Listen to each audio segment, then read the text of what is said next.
আসসালামু আলাইকুম। অষ্টম শ্রেণীর প্রিয় শিক্ষার্থীরা, আজকে আমরা তোমাদের বাংলা বইয়ের প্রথম অধ্যায় নিয়ে আলোচনা করব। তো এখানে অতিথি স্মৃতি এটা লিখেছেন শরৎচন্দ্র চট্টোপাধ্যায়। তার জন্ম পরিচয় হলো 1876 খ্রিস্টাব্দ, জন্মস্থান হলো পশ্চিমবঙ্গের হুগলি জেলার দেবান্দপুর গ্রামে। তো এখানে কিন্তু সুন্দরভাবে আন্ডারলাইন করে দেওয়া আছে, যেমন পিতৃ পরিচয় হলো, পিতার নাম হলো মতিলাল চট্টোপাধ্যায় আর মাতার নাম হলো ভুবন মোহিনী। এই শব্দটা দেওয়া নেই বইতে, কিন্তু তোমাদের জেনে রাখলে ভালো হবে, তাই আমি দিয়েছি। শিক্ষা জীবন হলো FA SSC শ্রেণী পর্যন্ত।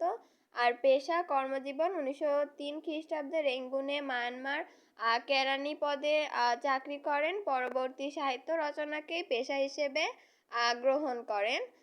সাহিত্য সাধনা উপন্যাস হলো বড় দিদি, বিরাজ বউ, রামের সুমতি, দেবদাস। এখানে অতগুলো দেওয়া নেই, কিন্তু এখানে হলো আমি দেওয়ার চেষ্টা করেছি অনেকগুলো, যে তাদের কত আছে। এখানে তোমাদের বইতে দেওয়া আছে বড় দিদি, দেবদাস, তারপরে যে পল্লী সমাজ, শ্রীকান্ত, গৃহদাহ, পথের দাবি, দেনা পাওনা, শেষ প্রশ্ন প্রভৃতি এগুলা দেওয়া আছে। তারপরে এখানে আমাদের বলা হয়েছে পুরস্কার সম্মাননা ও আমাদের এখানে কি বলা হয়েছে, 1923 খ্রিস্টাব্দে কলকাতা বিশ্ববিদ্যালয় থেকে জগত্তারিণী স্বর্ণপদক এবং 1936 খ্রিস্টাব্দে ঢাকা বিশ্ববিদ্যালয় থেকে ডিলিট উপাধি লাভ করেন। এটা বইতেও দেওয়া আছে।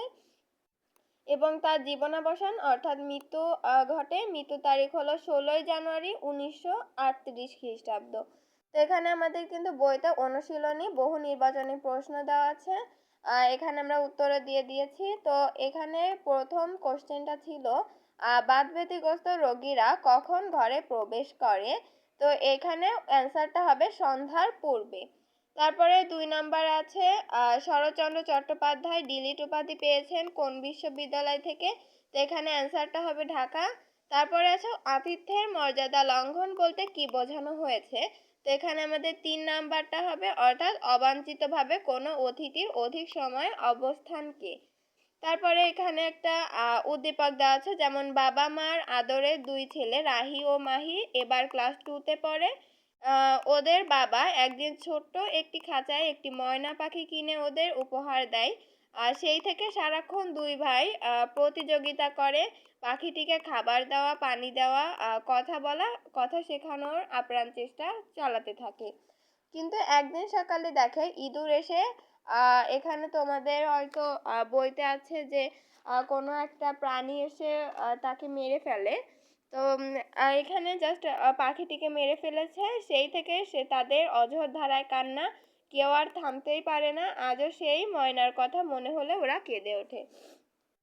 তো এখানে আমাদের 4 নাম্বার প্রশ্নটা উদ্দীপকে অতিথি স্মৃতি গল্পের যে ভাব প্রকাশ পেয়েছে তা হলো, এখানে আমাদের এই যে তৃতীয়টা হবে 2 এবং 3। পশু পাখির সাথে মানুষের স্নেহপূর্ণ সম্পর্ক এবং ভালোবাসায় সিক্ত পশু পাখির বিচ্ছেদ বেদনার কাতরতা।